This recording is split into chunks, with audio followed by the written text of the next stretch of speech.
forgot. I forgot. Ok, buenas tardes. Doctor, buenas tardes. Para algunos son buenas nomás, para otros no hay nada, no pueden completar la frase. Decir buenas tardes. ¿Qué es eso? Bueno.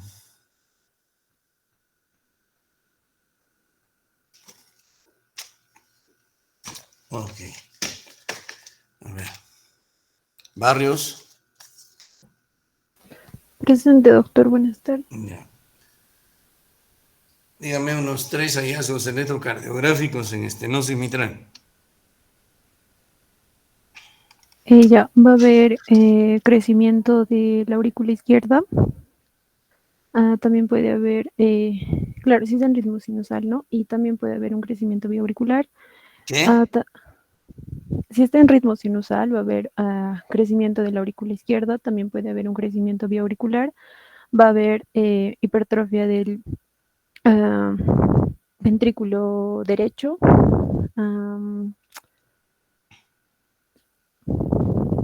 Ya, está bien. Cabrera Carlos. Cabrera Carlos. Ok. Fernández Cruz. Presente, doctor. Ya. Unos 3 hallazgos en la radiografía de estenosis mitral.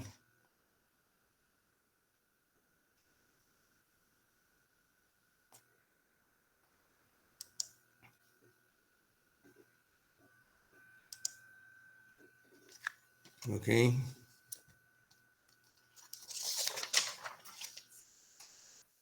Achilcana. Presente, doctor. 3 hallazgos en la radiografía de tórax de los pacientes con estenosis mitral. Orejuela de aurícula izquierda prominente, cono pulmonar dilatado por hipertensión pulmonar y lo que es botón aórtico pequeño o borrado por bajo gasto cardíaco. Ok.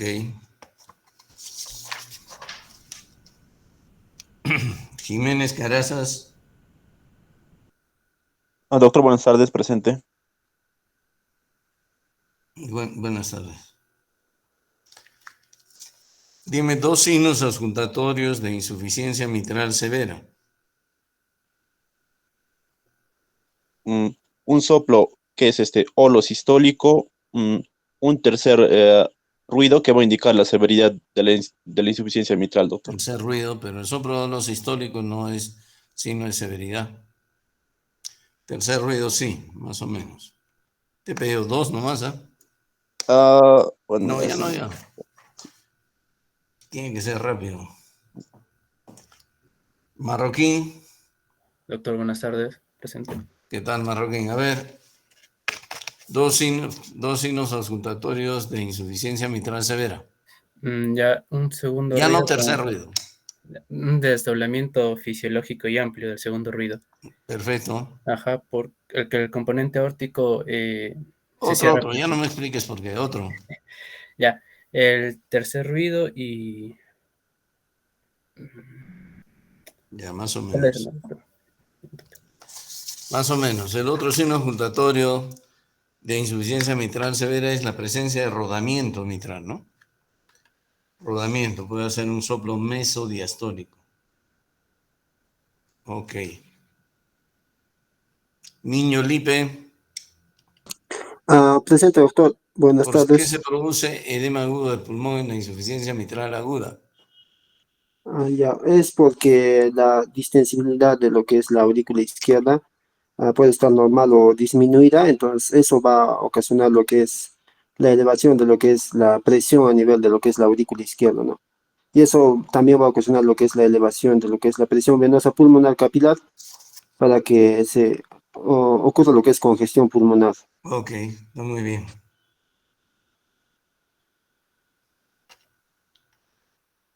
Ok. Paraguayo.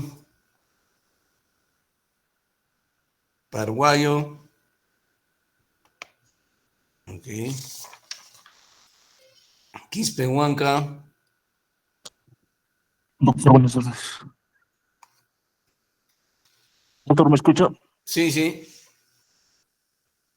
Tres síntomas de prolapso de válvula mitral. Congestión pulmonar, Síntomas. Síntomas, doctor. ¿Sabe qué es síntoma? ¿Qué es síntoma, doctor? Disnea, doctor. ¿Ah? Disnea. No, doctor, no, ya no. Ya fue, ya le puse mal, ya. Pero ¿sabe qué es síntoma? Síntomas lo que el paciente te dice, doctor. Entonces, pues, ¿cómo me puede decir congestión pulmonar? Además, no hay disnea en el prolapso de válvula mitral. Los síntomas que le dan sospechar de un paciente que un paciente tiene prolapso valvular mitral. Tarco, Coyo, Presente, doctor, buenas tardes. ya. Lo mismo. Tú dime 4, porque ya pues has tardado, ya sabes la pregunta. Ah, mareos, Mareos, palpitaciones, doctor. palpitaciones, Eh, dolor semejante a un dolor isquémico. Y ahí lo hiciste mal. Más bien hay dolor torácico, pero no es semejante a la isquemia miocárdica. ¿Y otro? mm, síncope, doctor. 5. Más o menos. El dolor no es semejante. Rara vez es semejante a isquemia miocárdica. Rara vez. Vela Mejía. Sí, doctor, buenas tardes, presente. Ya, 3 causas de obstrucción del tracto de salida del ventrículo izquierdo. Sí, doctor, una estenosis aórtica, una cardiopatía hipertrófica ascendente y puede haber una membrana supraórtica, doctor. Ya.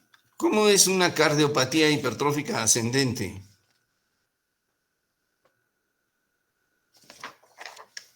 Ese término no existe, doctor. Es una cardiomiopatía hipertrófica, nada más, que puede ser obstructiva o no obstructiva. O sea, tienen que leer, ¿eh? ¿Qué tiene ascendente? ¿Cómo es una cardiopatía hipertrófica ascendente, doctor? De repente no sé, y existe eso. Doctor Vela.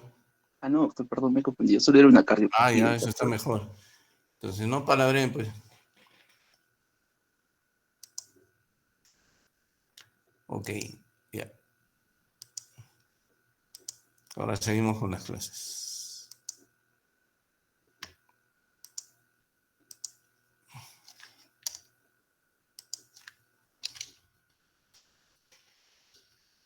¿Dónde nos quedamos?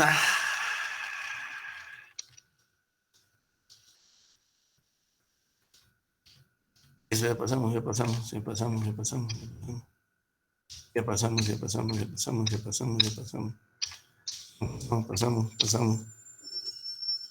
También esto hemos pasado, ¿no? ¿Sí? Sí, ya pasamos.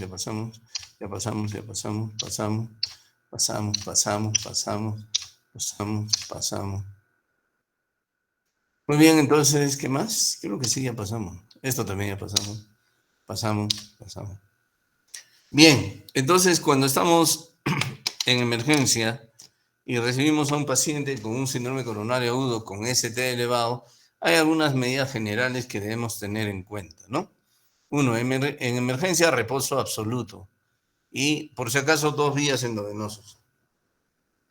Reposo absoluto, ¿lo ponen completamente echado o en posición semisentada? ¿Cómo es? Aló, si no contestan, lo doy por dictado la clase. Ok. ¿Por qué?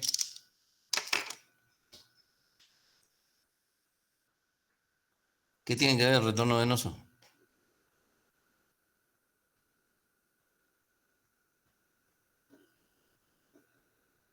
Vamos, no tenemos toda la tarde, muchachos. ¿Qué tiene que ver el retorno venoso? ¿Alguien que lo pueda ayudar? Igual, en 5, 4, doctor, ¿Sí? aumenta el retorno venoso porque aumenta la precarga y puede empeorar lo que es el dolor y la disnea del paciente. ¿Por qué lo pongo semisentado? ¿Para qué? ¿Para qué lo pongo semisentado? Reduce la precarga, doctor. ¿Y qué importancia tiene eso? Va, mm, ah, mejora la oxigenación, doctor, y la ventilación. ¿Por qué? Ajá. Mm, Eso es fisiología y eso les estoy repitiendo disminuye el gasto varias veces cardíaco. en este curso, varias veces en esta clase, perdón. Los determinantes miocárdicos del consumo de oxígeno son, ¿cuál es, doctora? El Doctor, el más gasto importante. cardíaco. ¿Ah? Gasto cardíaco, doctor. No. No, ¿Cuál es el determinante más importante del consumo miocárdico de oxígeno? Doctor. Nada. La Mira, frecuencia ay, cardíaca. Dios mío. Frecuencia cardíaca. Frecuencia No sé, cardíaca. pues como les digo siempre, si tengo que jalar a los 70, bueno, no, pero no van a jalar a los 70, pero que salven 20 de los 70 es una vergüenza. Todo el rato les viendo repitiendo lo mismo. El determinante más importante del consumo miocárdico de oxígeno es frecuencia cardíaca. Luego está la contractilidad y luego está la tensión de la pared. Si usted reduce la precarga, reduce la tensión de la pared. Si reduce la tensión de la pared, ¿qué está reduciendo? ¿Aló? Por favor, participen. La precarga, doctor. Nada recontra. Si está reduciendo la precarga, reduce la tensión de la pared, ¿qué está reduciendo? A ver, alguien que conteste, algún iluminado. El trabajo miocárdico, doctor. Nada. El volumen diastólico, doctor. Acabo de decirles, el consumo miocárdico de oxígeno, doctores. Acabo de decirles. Es porque ustedes no leen, de verdad. Bueno, si yo reduzco el consumo miocárdico de oxígeno en un paciente con infarto de miocardio, ¿me conviene o no me conviene reducir el consumo miocárdico de oxígeno? Sí conviene, doctor. Claro, pues. Ay, Dios mío. Ya, bueno, sigamos. Entonces, posición, reposo absoluto, 2 días en la posición semisentada con ese fin que acabamos de mencionar. Monitoreo cardiovascular. El paciente tiene que estar monitorizado, sobre todo si lo vamos a someter a algún procedimiento de reperfusión, especialmente en nuestra realidad como trombolisis, por ejemplo, porque puede el paciente hacer arritmias. De hecho, aún sin trombolisis, el paciente puede hacer arritmias malignas. De hecho, la principal causa de muerte de los pacientes antes de que lleguen al hospital son las arritmias malignas, las arritmias ventriculares. El infarto puede ser muy pequeño, pero la inestabilidad eléctrica que ocasiona y la irritabilidad puede producir arritmia. Entonces, es muy importante el monitoreo cardiovascular. Una historia clínica y un examen físico dirigido no más de 10 minutos. Ya saben que la historia clínica está orientada hacia detectar el tipo de dolor, factores de riesgo y el examen físico para detectar falla o complicaciones cardíacas, falla cardíaca o complicaciones cardíacas. El electrocardiograma, que no debe tardar más de 10 minutos, los análisis de sangre y la radiografía de tórax, que nos va a ayudar a evaluar si hay congestión pulmonar. ¿Por qué es importante la congestión pulmonar? Ya les mencioné en la escala de Grace, cuando hablamos de síndrome coronario agudo sin ST elevado, que le piden la clase de Killip. Killip fue un médico que ya en el siglo pasado todavía hizo este estudio y que correlacionó la presencia de congestión pulmonar o shock cardiogénico con la mortalidad. Si el paciente no tiene congestión pulmonar y está en Killip 1, tiene una mortalidad hospitalaria del 6%. Pero si el paciente comienza a tener congestión pulmonar, tiene una mortalidad del 20%, un edema pulmonar del 40%, y en la época de Killip, cuando él hizo este estudio, si el paciente tenía shock cardiogénico, se moría el 80%. Actualmente se muere el 50% con shock cardiogénico, pero sigue siendo alto. Entonces tenemos que saber la clase Killip. Es sencillo, si tiene o no tiene congestión pulmonar o edema agudo de pulmón. Oxígeno solamente le damos a los pacientes si tienen hipoxemia. Si tiene una saturación menor de 90, sí le damos oxígeno. Si no tiene saturación menor de 90, está saturando bien, no hay por qué darle oxígeno rutinariamente. Ya hemos visto que en ambos síndromes coronarios los cargamos con aspirina y clopidogrel, en ambos síndromes coronarios.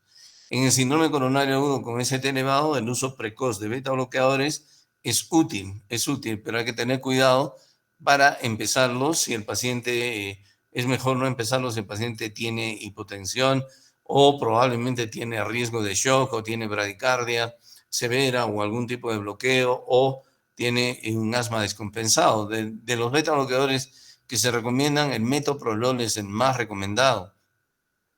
Y se debe dar, como les digo, si los pacientes no tienen las condiciones que hemos mencionado, se debe dar en el paciente con síndrome coronario agudo con ST elevado.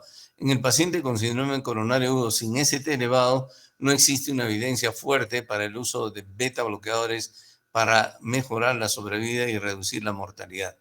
Los nitratos, con los cuidados que hemos mencionado, los analgésicos,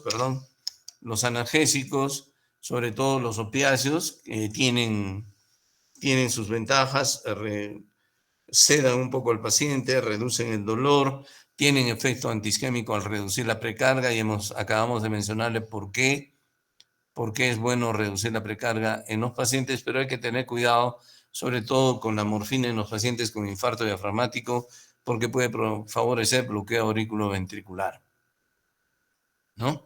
En algunos casos se puede utilizar fentanilo, hay que tener cuidado.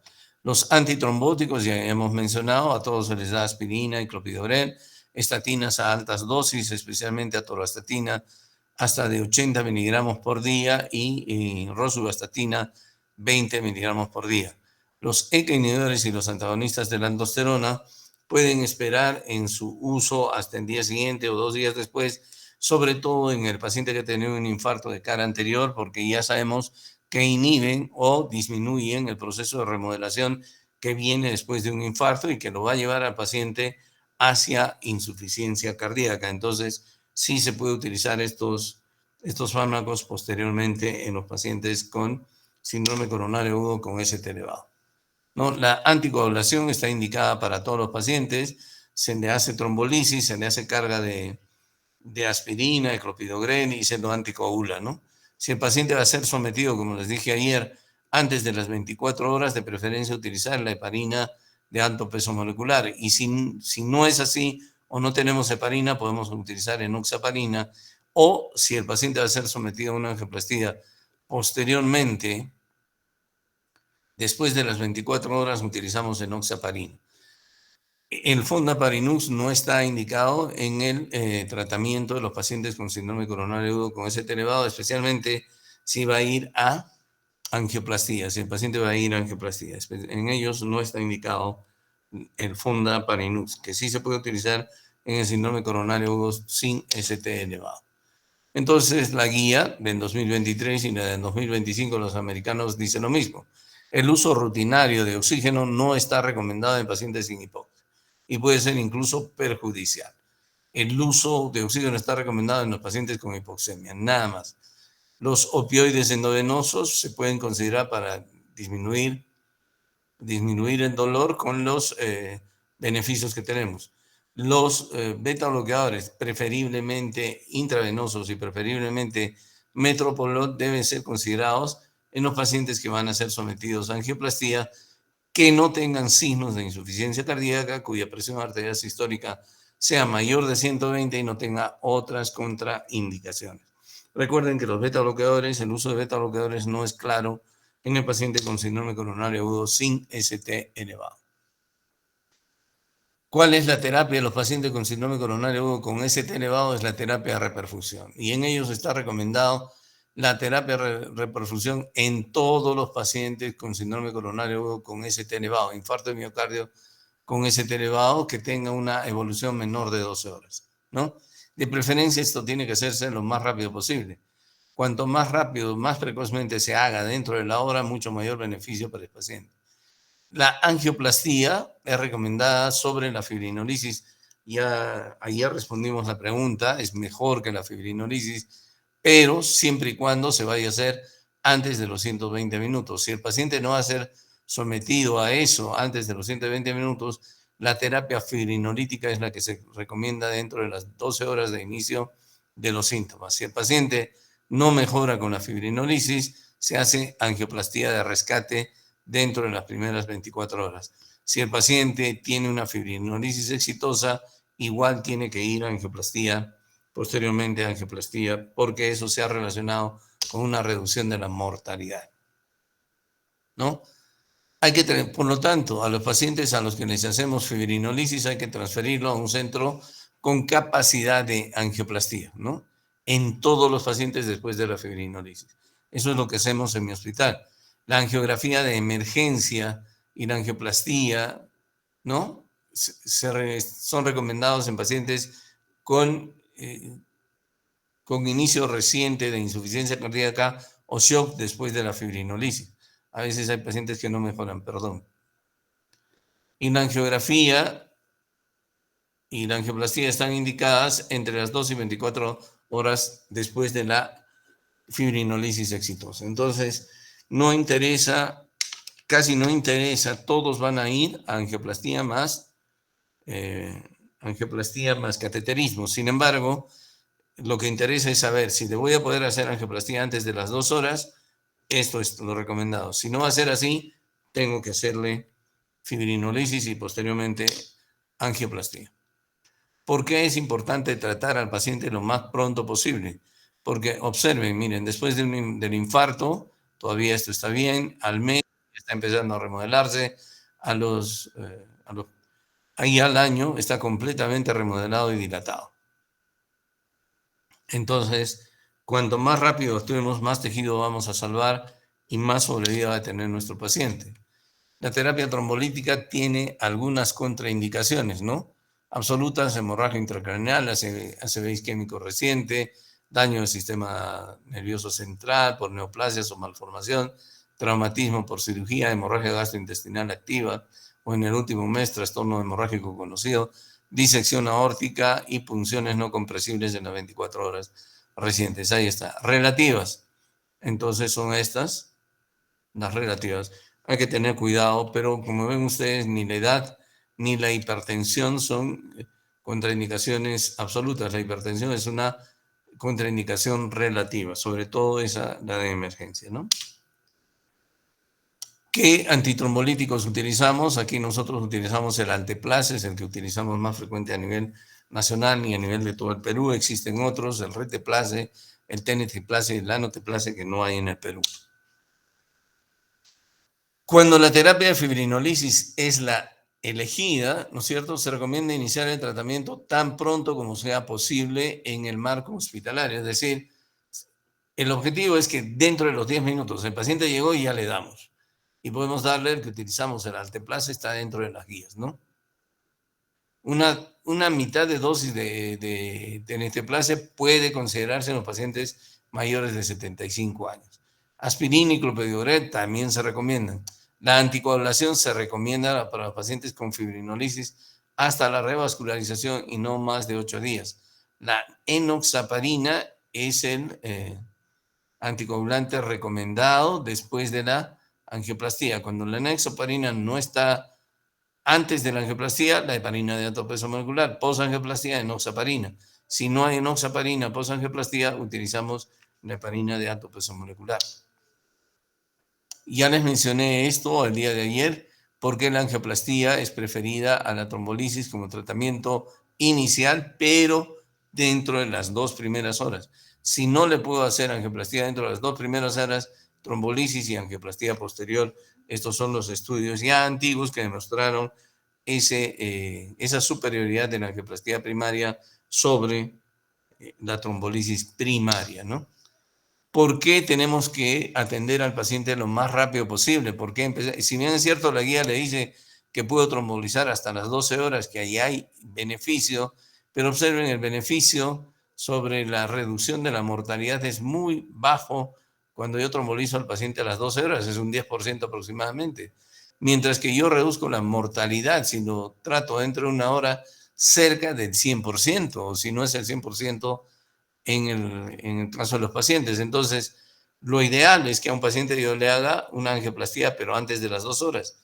Si no es posible, tengo que trombolizarlo lo más rápido posible, puesto que el beneficio sobre la reducción de la mortalidad es mucho mayor cuanto más precoz es cualquiera de los eventos o cualquiera de los procedimientos de revascularización que tengamos que hacer con el paciente. Esto es cuando sometemos a un paciente a una angioplastía. Observen aquí la descendente anterior completamente tapada, ya se le hace la angioplastía. Observen cómo cae el segmento ST casi rápidamente, la arteria se abre y se salva bastante de miocardio, ¿no? Existen 3 tipos de angioplastía. La primaria, que es la que estamos preconizando, que es la que idealmente se debiera hacer. La de rescate, que es la que se hace dentro de las 24 horas cuando la trombolisis no es efectiva. Y la facilitada no se hace nunca más, que es la que se hacía antes. Se entraba directamente a la coronaria y ahí se instilaba en trombolítico. Resultó que los estudios demostraron que esto era difícil. No, que esto incrementaba la mortalidad de los pacientes. Por lo tanto, la facilitada no se hace más. Algunos pacientes van a necesitar revascularización quirúrgica dependiendo de la severidad de su enfermedad. Ya dijimos que el síndrome coronario agudo generalmente se complica con complicaciones mecánicas, disfunción ventricular. El infarto del ventrículo derecho es muy importante diagnosticarlo en los pacientes con infarto diafragmático, ya que a pesar de tener una función ventricular izquierda buena, estos pacientes se pueden chocar porque el ventrículo derecho falla. También estos pacientes se suelen complicar con arritmias severas, ya acabamos de mencionar su importancia, tanto ventriculares como supraventriculares, tanto como bradiarritmias como taquiarritmias, entonces. Y las complicaciones isquémicas no son tan frecuentes, son más frecuentes mecánicas, arrítmicas, pero puede tener complicaciones isquémicas. Al revés, el síndrome coronario agudo sin ST elevado muy frecuentemente hace complicaciones isquémicas, pero también puede tener complicaciones mecánicas y eléctricas, ¿no? Si han entendido, entonces nosotros salvaremos el corazón, no solamente en el corto tiempo, sino también en el largo tiempo. Recuerden que esta es la causa más frecuente de insuficiencia cardíaca a nivel mundial. Y además, si ustedes revisan las estadísticas del Ministerio de Salud, la principal causa de muerte ahora en el Perú es el infarto agudo de miocardio. Así que tienen que aprender a reconocerlo y a recomendar el tratamiento adecuadamente. Si ustedes tienen alguna pregunta, con todo gusto.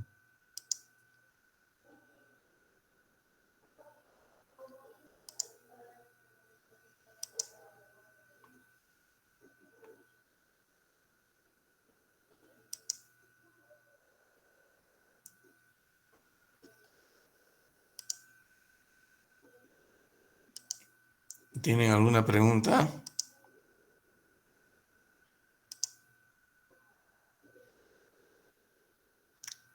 ¿Alguna pregunta? Por eso después no saben qué responder, pero no preguntan o se van. Por el momento no hay dudas, doctor. ¿No hay preguntas? Doctor. Sí. Doctor, mencionó que el Fondaparinux no es útil en el ST-elevado, pero sí Ajá. es pero ¿cuál es la razón de ello? Los estudios. Los estudios. No hay una razón que diga, digamos, no es que combate bien el trombo ni nada por el estilo, sino que los estudios que se han llevado a cabo con Fondaparinux en el síndrome coronario con ST elevado no han resultado útiles. Entonces no se recomienda utilizar Fondaparinux en el paciente con ST elevado que va a ir a angioplastía. Esa es la razón, la estadística. Gracias, doctor. ¿De qué? Bien, ¿alguna otra pregunta? Entonces, Verusca, hasta aquí el examen. Me mandas la asistencia y ya queden la fecha del examen. Tiene que ser un viernes porque ya no vamos a perder más días, ¿ya? Vienen muchos días de feriado y vamos a tener un tema. Verusca, ¿estás escuchando? Sí, doctor, sí lo escucho. Ya, y también tienes que averiguar si realmente el 19 va a acabar el semestre, eso no sabemos.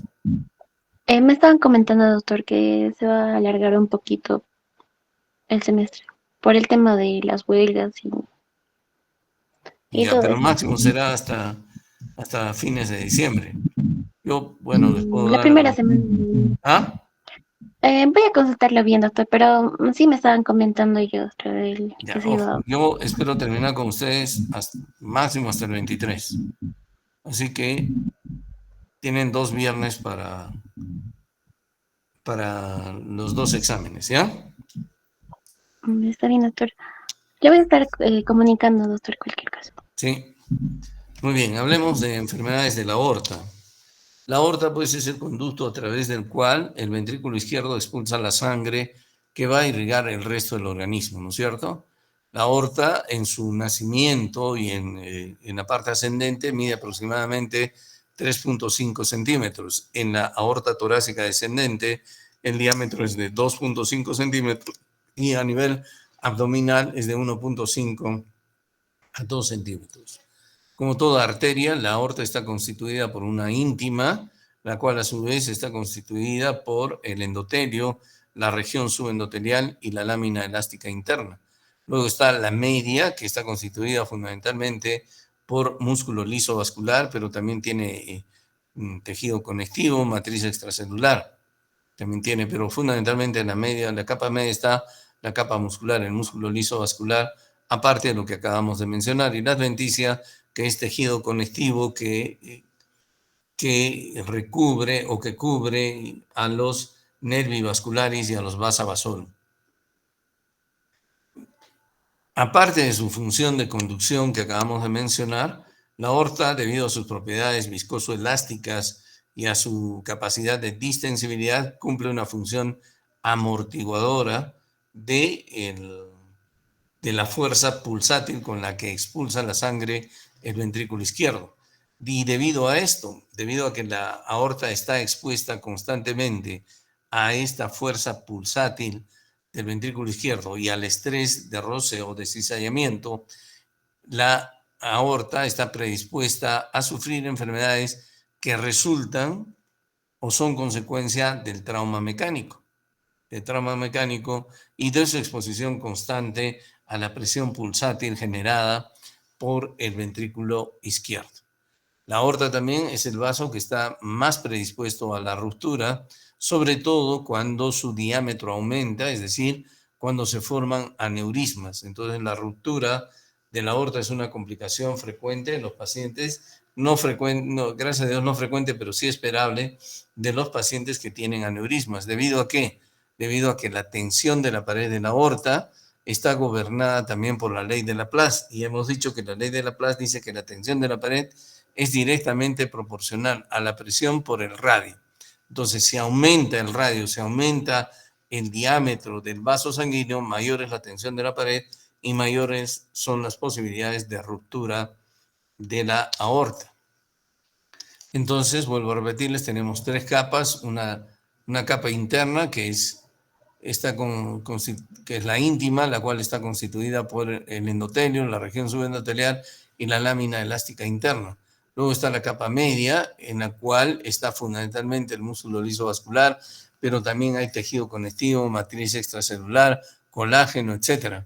También ahí, pero fundamentalmente está la capa muscular, el músculo liso vascular y la capa externa o la adventicia, la cual es tejido conectivo que cubre a los vasa vasorum y a los nervi vasculares.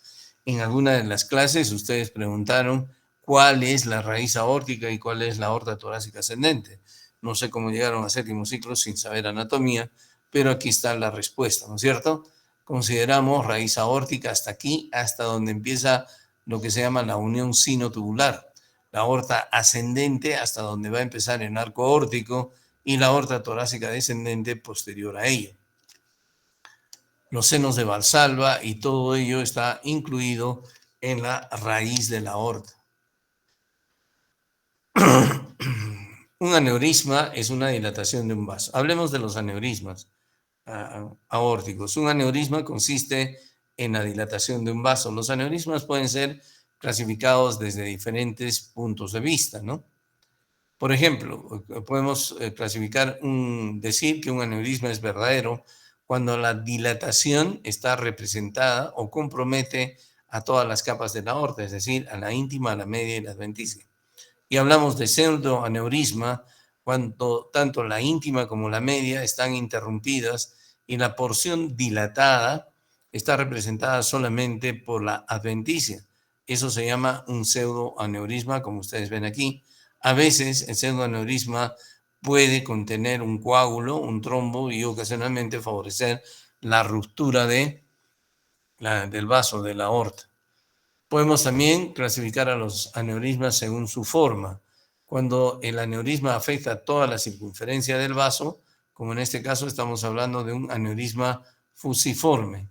Ocasionalmente el aneurisma puede afectar solamente una parte de la pared del vaso y en ese caso se produce una especie de evaginación, de protrusión de una parte de la pared del vaso y en ese caso hablamos de aneurisma sacular.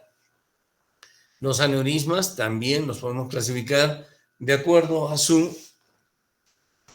Los aneurismas también los podemos clasificar de acuerdo a su localización. Por ejemplo, podemos hablar de un aneurisma de la raíz aórtica, un aneurisma de la aorta torácica ascendente, un aneurisma de la aorta torácica descendente.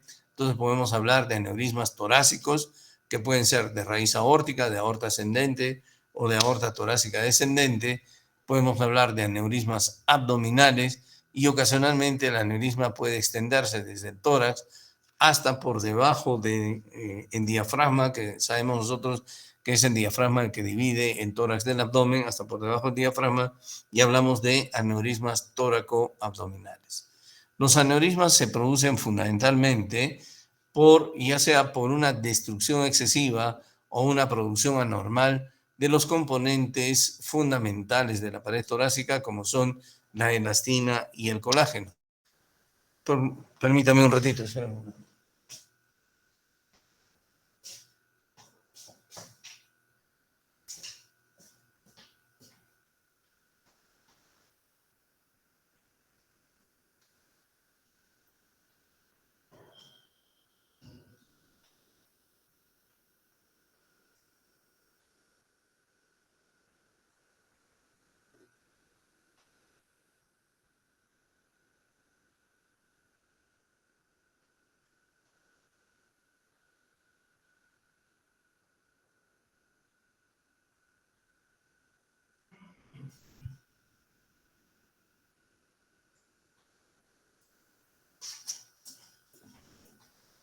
Bien, entonces, como les decía, los aneurismas se producen ya sea porque no se produce adecuadamente o porque se produce una excesiva degradación de los componentes fundamentales de la pared de la aorta, de los vasos sanguíneos, cuáles son el colágeno y la elastina. Esta alteración en el colágeno y en la elastina puede ser de diferentes orígenes, por ejemplo, puede ser de origen degenerativo, ¿no? Degenerativo. El estrés oxidativo, el estrés biomecánico y la inflamación favorecen el desarrollo de aneurismas en los pacientes que por otro lado también suelen tener factores de riesgo como la edad, como el sexo masculino, el tabaquismo, dislipidemia e hipertensión. En la anatomía patológica se puede ver esto caracterizado por una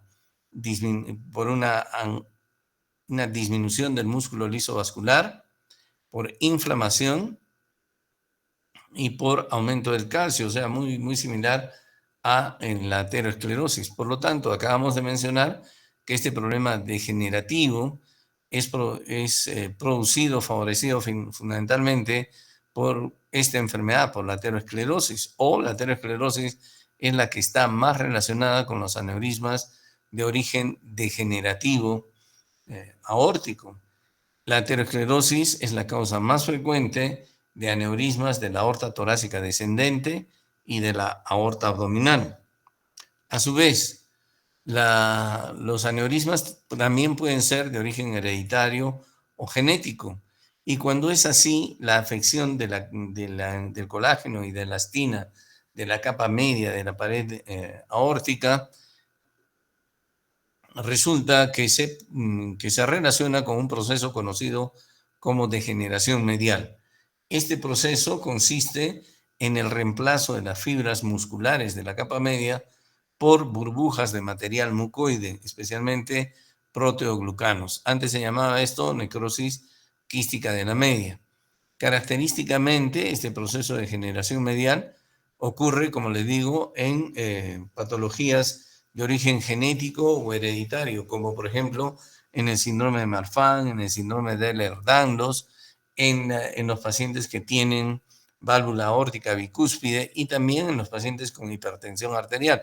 La degeneración medial también ocurre en los pacientes con hipertensión arterial. Afecta fundamentalmente la raíz de la aorta y la aorta torácica ascendente. De modo que la principal causa de aneurismas de la aorta torácica ascendente es la degeneración medial que ocurre en las diferentes patologías que acabamos de mencionar y también en la hipertensión arterial, mientras que los aneurismas de la aorta torácica descendente son generalmente relacionados o están generalmente relacionados a la aterosclerosis. Estos aneurismas que se producen por degeneración medial también se pueden ver en forma familiar por alteraciones en la fibrilina 1 y en el factor de crecimiento transformante beta. Eso ya es un poco más complicado, pero los que vayan a dar subsanación les digo que tienen que repasar ciertas cosas más en forma más intensa.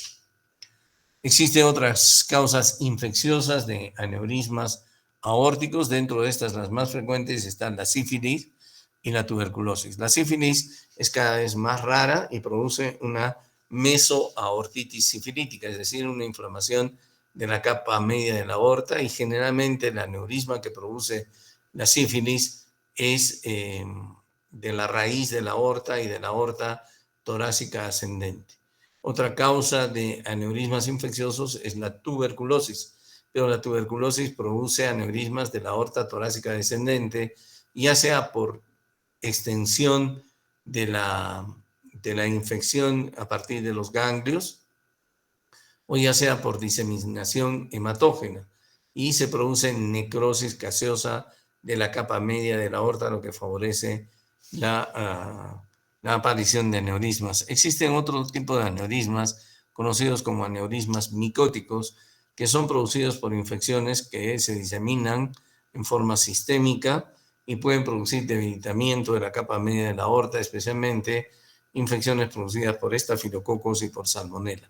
Generalmente producen también aneurismas saculares de la aorta torácica descendente. La inflamación inmunológica, las vasculitis, también nos pueden producir aneurismas, ¿no? Tanto la arteritis de Takayasu o como la arteritis de células gigantes, pero también otras enfermedades inmunológicas como la artritis reumatoide, la espondilitis anquilosante, la artritis psoriásica, entre otras, también nos pueden producir aneurismas, no solamente a nivel de la aorta, sino a nivel de las ramas de la aorta. La arteritis de Takayasu nos puede producir aneurismas de toda la aorta, pero especialmente del arco aórtico y de la aorta torácica descendente, del canal aórtico y de la aorta torácica descendente. Hablemos del aneurisma torácico. El aneurisma torácico a nivel ascendente es producido fundamentalmente por lo que acabamos de mencionar, la necrosis quística de la media o la degeneración medial. Es decir, el aneurisma de la aorta ascendente es más frecuente en los pacientes que tienen síndrome de Marfan, síndrome de Ehlers-Danlos o hipertensión arterial, el aneurisma de la aorta torácica ascendente, mientras que el aneurisma de la aorta torácica descendente está fundamentalmente relacionado con la aterosclerosis. Normalmente estos aneurismas suelen crecer o aumentar de tamaño a razón de 0.1 a 0.2 centímetros por año, es decir, 1 milímetro a 2 milímetros por año, aunque los pacientes con síndrome de Marfan pueden crecer un poco más rápido, ¿no? El riesgo de ruptura de estos aneurismas está relacionado con los síntomas y está relacionado con el tamaño del aneurisma. De manera que cuando el aneurisma mide menos de 4 centímetros, el riesgo de ruptura es de 2 a 3% al año. Mientras que cuando el aneurisma mide más de 6 centímetros, el riesgo de ruptura es casi del 8% al año, es 7% al año, es decir, casi 300 veces más frecuente cuando el aneurisma es mayor de 6 centímetros. La mayoría de estos aneurismas, ¿qué hora es? 4:46. Ya, unos 4 minutos más. La mayoría de estos aneurismas son asintomáticos. Sin embargo, cuando están muy grandes, estos aneurismas pueden producir ya sea manifestaciones por compresión o por erosión de las estructuras vecinas. Por compresión de la vía aérea nos puede producir tos, disnea, ronquera, o por compresión de las estructuras digestivas nos puede producir dificultad para deglutir o dolor a la deglución. Algunos de estos aneurismas pueden favorecer el accidente cerebrovascular, el ataque isquémico transitorio o claudicación secundaria a aterosclerosis aórtica. Ya dijimos, también puede producir compresión del nervio laringio recurrente, por lo tanto puede haber disfonía en lesiones sobre todo que avanzan rápidamente. Cuando el aneurisma ocurre en la raíz de la aorta, se puede complicar con insuficiencia aórtica. Cuando hablamos de insuficiencia aórtica, dijimos que la insuficiencia aórtica puede ser producida por problemas valvulares o por enfermedad de la raíz. La enfermedad de la raíz nos produce aneurisma aórtico. El aneurisma aórtico dilata el anillo valvular aórtico. La dilatación del anillo valvular aórtico nos produce mala coaptación de las válvulas e insuficiencia aórtica como consecuencia de ello. Y si la insuficiencia aórtica es severa, pues puede progresar hacia la insuficiencia cardíaca como consecuencia de la insuficiencia aórtica. A veces, en la primera manifestación de la presencia de un aneurisma aórtico es simplemente un hallazgo, porque el paciente puede estar asintomático, como dice ahí, en la mayoría de los casos, y entonces nos encontramos con una dilatación del mediastino superior en un paciente que tiene un aneurisma y que le tomamos una radiografía de tórax por otras razones, ¿no? Si nos encontramos con esto en una radiografía de tórax, estamos obligados a tomarle una tomografía al paciente. El examen gold estándar para el diagnóstico y seguimiento de los aneurismas torácicos es la angiotomografía, que nos mide exactamente el diámetro, el tamaño, la localización y la extensión del aneurisma, ¿no? Aquí, por ejemplo, tenemos una reconstrucción tridimensional de una aorta torácica normal, una aorta normal. Sin embargo, cuando le tomamos una tomografía, encontramos un aneurisma importante, gigantesco, del callado de la aorta. O también podemos encontrar un aneurisma tóraco-abdominal de la aorta torácica descendente. La resonancia magnética también nos puede servir para el diagnóstico de un aneurisma de la raíz aórtica, como ven ustedes en este caso. Antes se hacía este estudio, esta es una resonancia magnética donde nos permite ver un aneurisma de la raíz aórtica, perdón. La ecocardiografía nos permite sospechar el aneurisma aórtico, sin embargo, no es el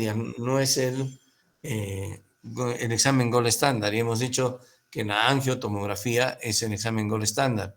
En este caso estamos viendo una ecocardiografía transesofágica que nos muestra una disección de la aorta. De esto hablaremos posteriormente. Pero si sospechamos un aneurisma torácico en un paciente con una ecocardiografía, sobre todo un aneurisma de raíz, estamos obligados a pedirle el gold estándar, que es una angiotomografía.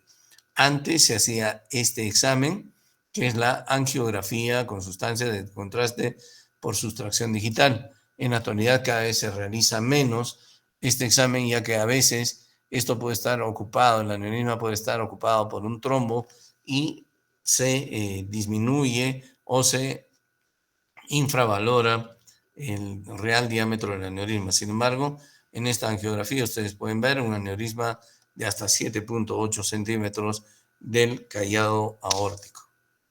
Muy bien, yo creo que nos quedamos ahí. Si tienen ustedes alguna pregunta, ojalá que mañana podamos hacer clases presenciales. ¿Alguna pregunta? Entonces, el doble estándar sería ¿Aló? tomografía. ¿No le escucho bien? Aló, doctor. Entonces sería tomografía el gold estándar que estaría mencionando. El gold estándar para el diagnóstico, podemos sospechar la presencia de un aneurisma mediante una placa o mediante una ecocardiografía. Pero si yo quiero hacer un examen, si yo quiero hacer un examen, si yo quiero hacer un examen adecuado para el diagnóstico y seguimiento, es la tomografía, la angiotomografía. ¿Por qué también podría ser una resonancia? Pero ¿por qué la angiotomografía? Porque es más barata, de mayor acceso que la resonancia magnética. Ujú. Gracias, doctor. ¿Ok? ¿Alguna otra pregunta? Doctor, buenas tardes. Sí. Mencionó, ¿no?, que en su mayoría los aneurismas de la aorta van a ser asintomáticos a menos que haya un efecto de masa, ¿no?, cuando está bastante voluminoso el aneurisma. Sí. Entonces, sobre todo en el caso genético donde hay degeneración de la media, ¿cómo se podría sospechar de manera temprana que hay un aneurisma de aorta? Se le hace un seguimiento. Si usted sabe que tiene usted un paciente con un síndrome de Marfan y sabe que con mayor frecuencia estos hacen aneurismas de aorta ascendente, pues un seguimiento ecocardiográfico le va a hacer sospechar la presencia de un aneurisma. Ujú. La ecocardiografía, sí. Gracias, doctor. Pero si le aparece la imagen sospechosa de aneurisma, su obligación es pedirle una angiotomografía. Entiendo, doctor. Muchas gracias. Ok. ¿Alguna otra pregunta? Doctor, buenas tardes. Acerca de los factores que podrían aumentar la velocidad del crecimiento de un aneurisma, ¿cuáles serían, doctor? Fundamentalmente la hipertensión arterial. Y en los pacientes con síndrome de Marfan, la debilitación y la mala producción de colágeno y elastina. En ese caso, la mala producción de colágeno y elastina es de origen genético. Pero la hipertensión arterial, en los otros casos, es la principal causa del aumento del tamaño del aneurisma. Uh-huh. Gracias, doctor. Ok. ¿Alguna otra pregunta?